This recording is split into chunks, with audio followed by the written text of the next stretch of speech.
Bienvenidos a Revista de la Universidad de México, un programa de TV UNAM, con Ignacio Solares y Guadalupe Alonso. Que lo disfruten. ¿Qué tal? Bienvenidos a Revista de la Universidad de México. Como cada semana tenemos a un invitado, a una personalidad del mundo de la cultura, pero antes de presentarlo quiero agradecer a todas las personas que nos han escrito al correo electrónico. Nos interesa mucho su opinión, qué bueno que están en contacto con nosotros. A veces tenemos muchos libros para regalar, otras veces no alcanzan, se acaban muy rápido, pero sí los invitamos a que sigan estando en comunicación con nosotros. Bueno, el personaje que tenemos hoy aquí en el estudio es Sergio González Rodríguez. Él es escritor, es periodista y acaba de publicar el libro Campo de Guerra, un libro interesantísimo, un ensayo que ganó el premio Anagrama.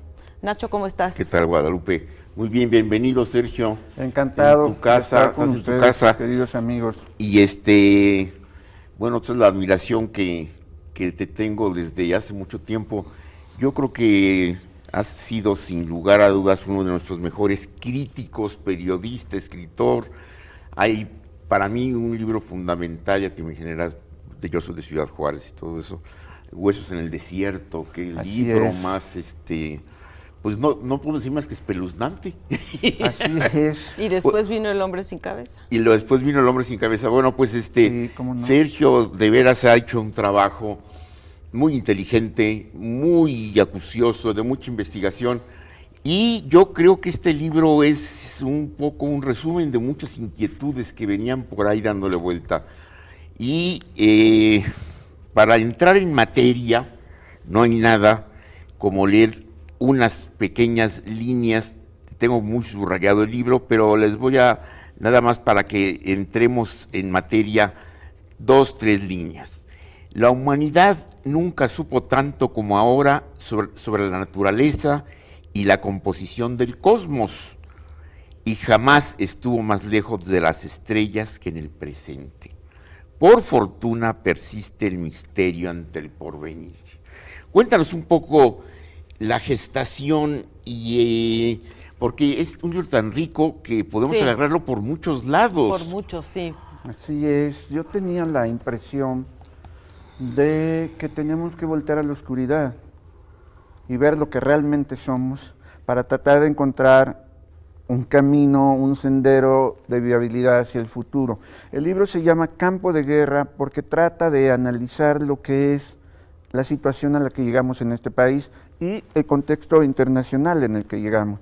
Estamos en una etapa muy oscura en nuestra sociedad, en nuestro país, que implica inseguridad, caos, inestabilidad, violencia, pero no hemos sabido explicar debidamente a la sociedad por qué llegamos a esto.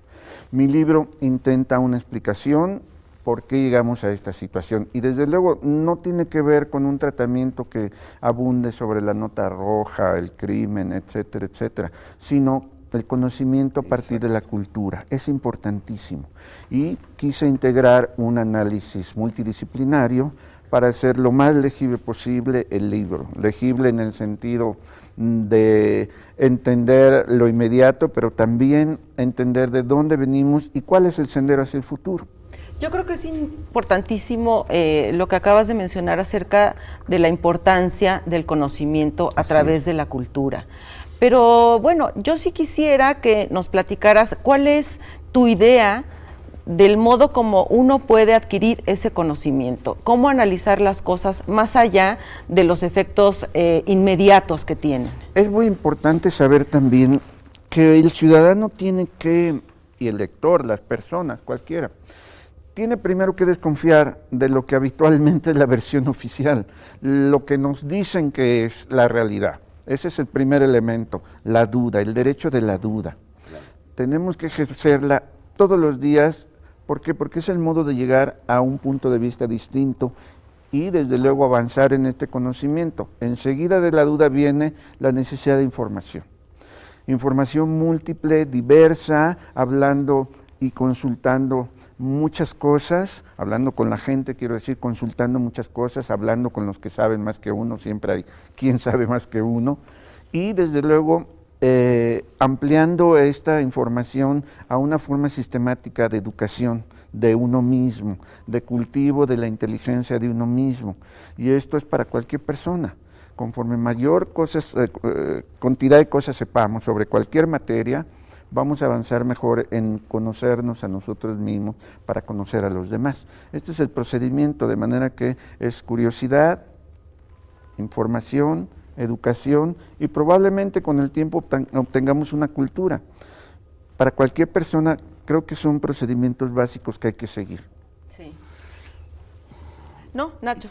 No, bueno, lo que sucede es que para entrar un poco directamente, es que además lo que planteas es fundamental, es que el mundo cambió radicalmente y nosotros nos quedamos con una imagen todavía que quizá va a tardar en poder entrar, y esas primeras líneas de que se acabó la imagen de la cornucopia que era México, sí. Me encanta la idea de que de repente estamos en un contexto ya globalizado, y que ¿en qué momento crees tú que vino ese Yo creo que este proceso lleva varias décadas, pero el punto de inflexión sigue siendo para mí el año de 1994. Ajá. Es cuando entra en vigencia el Tratado de Libre Comercio con Estados Unidos y Canadá. Y a su vez es cuando se da la insurrección en Chiapas del movimiento indigenista. Y tuvimos episodios muy cruentos de violencia en el poder, crímenes de Estado. Ahí el protagonismo del crimen organizado empezó a girar al mismo tiempo que teníamos Internet, y empezaba a cambiar la sociedad profundamente, tal como la habíamos vivido. El modelo humanista que nos rigió hasta entonces empezó a desaparecer. ¿Qué quiere decir el humanismo? Donde tenemos la idea del libro, la lectura, la educación en torno a la letra impresa, a la letra en sí, como procedimiento de educación, de cultura, de civilización. Empezó a cambiar el modelo y entrar en una fase posthumanista, que es la que actualmente estamos contemplando, donde ya no existe lo que tú comentabas, ya el mundo como lo vivimos ya no es tal. Las sociedades cambiaron hacia sociedades de la información, cambió la economía, cambiaron los mercados abiertos, cambió el modo de ver el mundo, se dio la unidad integral de todo el planeta en torno de la comunicación. Y en esta fase de posthumanismo también los propios estados-nación pasaron por crisis profundas, como México, y estamos en una etapa todavía de crisis. No logramos conformar el nuevo estatuto-nación actualizado y real, vigente, como lo quisiéramos. Y entonces estamos en riesgo de que el desarrollo tecnológico nos absorba y entremos en la fase del transhumanismo, aquel que es el dominio integral de la máquina y los sistemas, y la persona es una parte nada más de esto, ya no es el centro, ya no es la parte humana, ya no es la persona en sí en el centro de todo, sino una parte de un mundo artificial enorme que nos trasciende. A mí me parece muy interesante que dentro de todo esto tú explicas muy bien la manera como el imperio, los Estados Unidos, está haciendo una labor para desestabilizar, de cierta manera. Ellos defienden sus intereses. Ajá. Bueno, y la lucha contra el terrorismo, sí, porque la lucha contra el terrorismo de alguna manera abarcó al mundo. Es un fenómeno presente.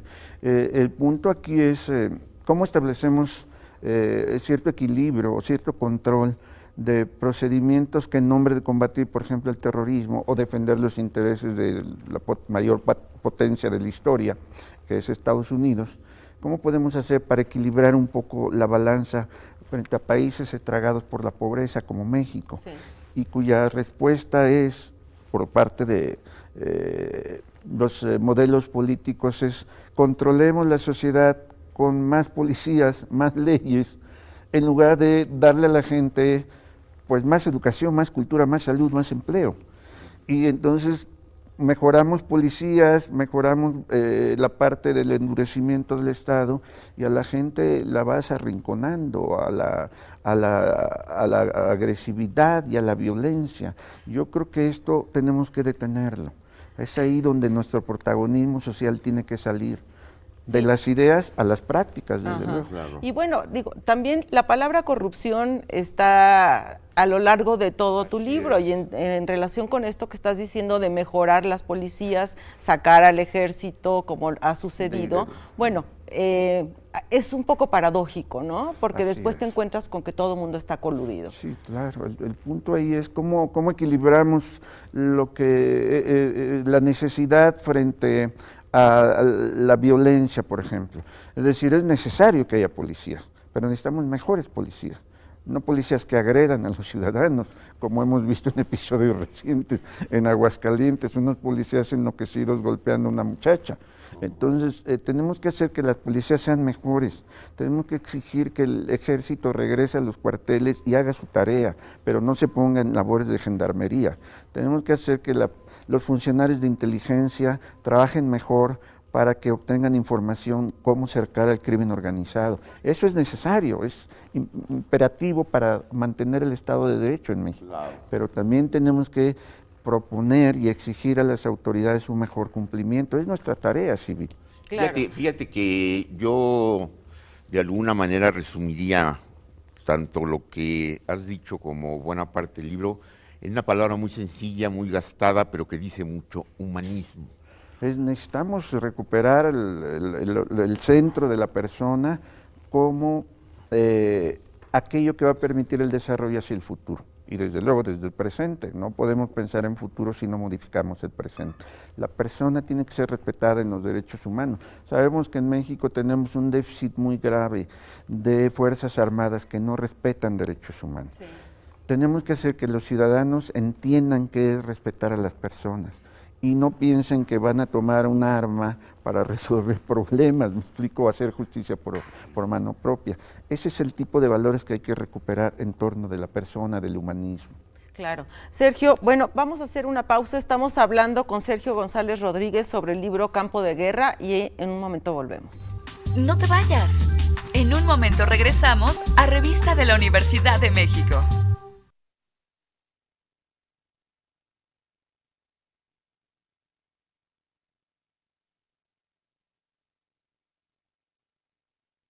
Estamos de regreso con más de Revista de la Universidad de México. Bueno, pues continuamos platicando con Sergio González Rodríguez sobre su libro Campo de Guerra, que acaba de recibir el premio Anagrama de Ensayo. Es un libro verdaderamente que yo diría da en el clavo del problema central que estamos viviendo, y es fundamental que nos demos cuenta que a la vez, al adentrarnos en el libro mismo, vemos la falta que nos hace el conocimiento de lo que está sucediendo.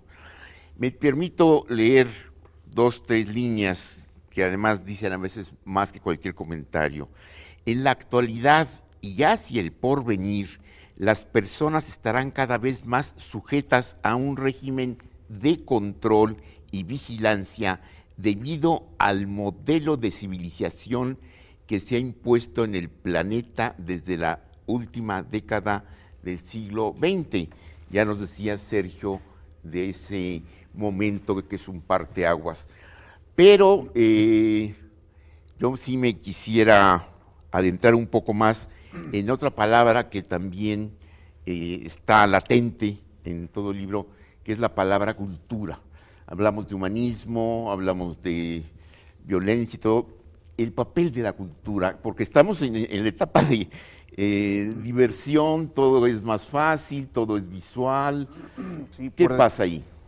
Por desgracia, con la revolución tecnológica, internet, redes sociales, plataformas, se generalizó también 2 aspectos comunicativos que hay que cuestionar. Uno es la idea de la noticia como golpe emotivo. Ajá. Y lo de hoy inmediatamente pasa a ser rebasado porque el día de mañana hay una historia más impresionante que por acolmo no se documenta, es un flash noticioso. Segundo, el modelo de infoentretenimiento, es decir, que toda la información tiene que ser obligatoriamente divertida, y si no es divertida, entonces no entra. Estos 2 aspectos son muy graves. Tenemos que exigir que los medios de comunicación en general rebasen no estoy en nada contra la diversión y el entretenimiento, pero que rebasen la obligatoriedad o lo único de esto, es decir, que hay alternativas, que tengamos modos múltiples de ver la realidad, y eso lo hemos perdido por la homogeneidad del mundo unificado. Tenemos que exigir que haya variantes siempre, donde la creatividad de las personas se imponga. Diversidad es importante. Claro. La cultura, por eso tiene que ser plural, diversa, múltiple y no necesariamente única. Esto es lo único. Yo creo que es un error. La cultura siempre ha sido plural y debe seguir siendo. Y también las personas. Las personas deben de crecer de acuerdo a su propia idiosincrasia, cultura. Y ahí es donde la memoria, la cultura, la historia, la lengua juegan un papel determinante para plantear el futuro. Así es. Tú hablas en el libro de las grandes transformaciones que se están dando en el planeta. ¿Qué detectas tú? ¿Cuáles son estas transformaciones? Mira, fundamentalmente se pierde el estatuto humano, como mencionaba, pero también todos los valores que hay de por medio. Ajá. Por ejemplo, la lectura, por ejemplo, la cultura, y esto es algo que va a dañar mucho hacia el futuro, porque no hay reemplazo para eso. También tenemos la pérdida de lo que es fundamental en cuanto a la tolerancia. Se está perdiendo mucho el sentido de la tolerancia, porque ahora todo tiene que ser ultra contemporáneo, todo en tiempo real, todo es para internet, todos tenemos que estar con la última novedad, de la última estrella de la música pop, y yo creo que esto es muy grave. No estamos encontrando el modo hacia el futuro. Otra transformación también que tiene que ver con cuestiones fundamentales es la comunicabilidad.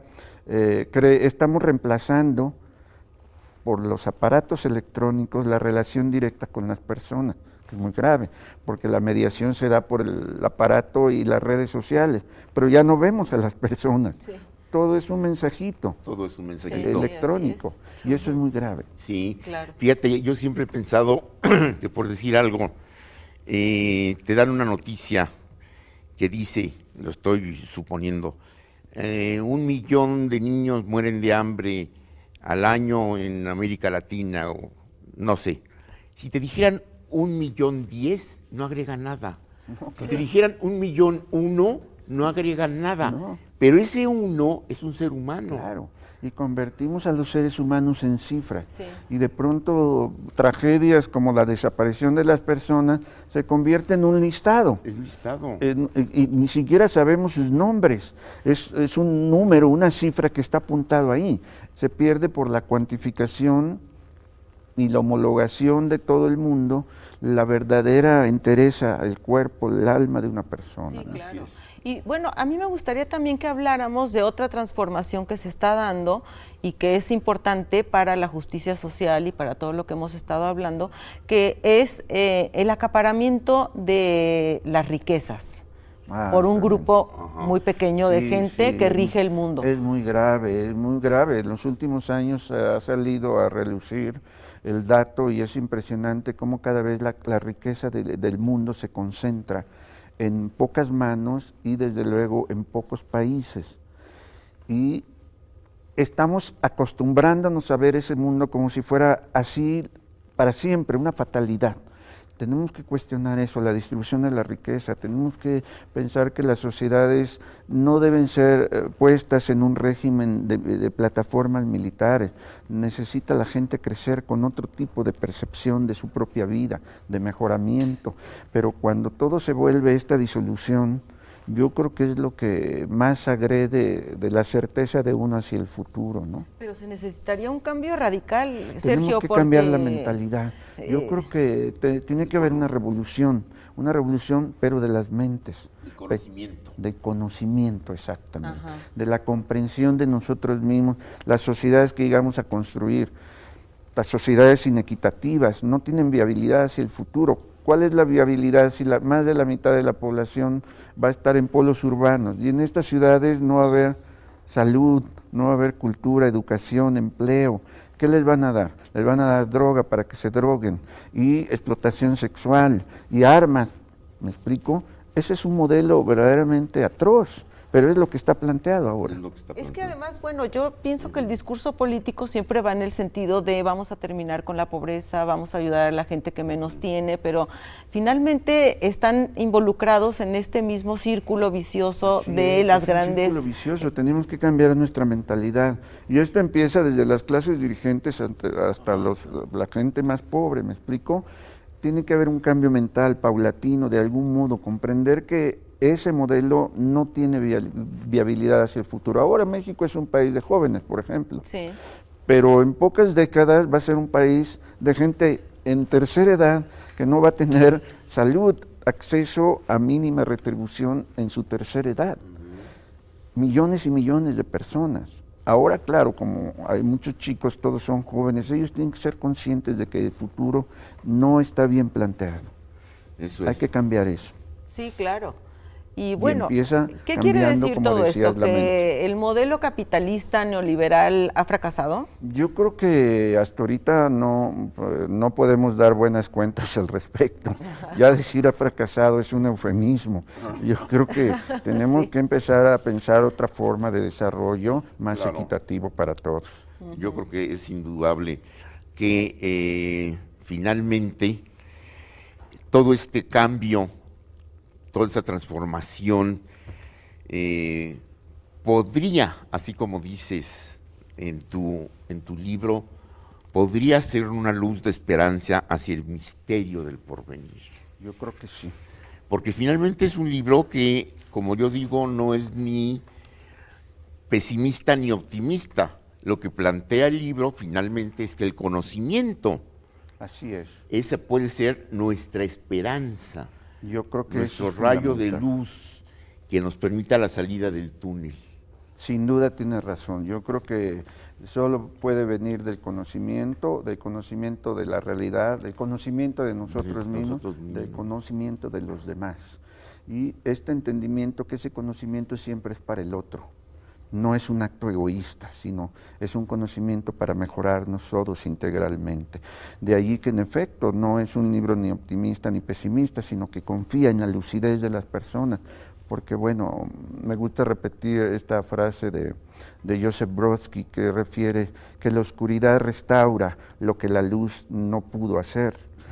Y es muy importante, porque en la oscuridad vamos a encontrar este elemento que nos falta, y pasar por etapas de oscuridad como las que pasa la sociedad mexicana y lo que describimos de todo el mundo en general, nos debe llevar a vislumbrar un escenario luminoso o por lo menos de aspiración.